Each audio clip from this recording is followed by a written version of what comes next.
Ils sont 26 cavaliers représentant la principauté cette année, un record dans l'histoire de cette compétition. Ils côtoieront pendant 3 jours les stars internationales du saut d'obstacles, car rappelons-le, le Jumping International de Monte-Carlo est la 10e étape du Longines Global Champions Tour.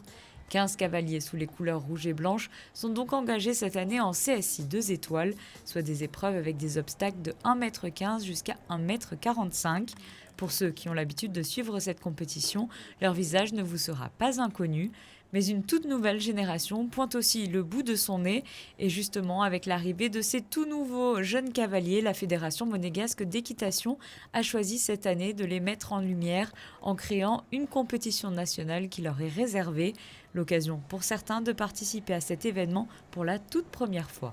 J'étais un peu stressée parce que c'est un concours qui n'est pas habituel, mais ça s'est très bien passé, on a fait sans faute. Et justement, qu'est-ce qui change d'habitude des autres concours ?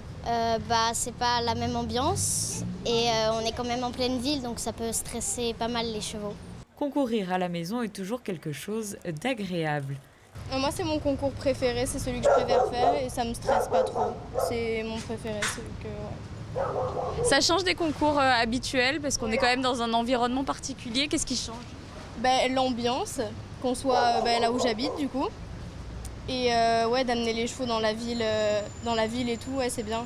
Parmi les cavaliers monégasques engagés, l'on retrouve également des cavaliers confirmés, habitués de cette compétition, comme Hilaria Souterrain et Venceslas Tomel. Ils s'entraînent en Normandie et pour leurs chevaux fraîchement débarqués, l'acclimatation a été rude en cette période de canicule. Ils doivent donc rivaliser d'astuces pour assurer le plus grand confort possible à leur monture. Les chevaux, ils n'ont pas un laps de temps pour s'habituer à cette chaleur.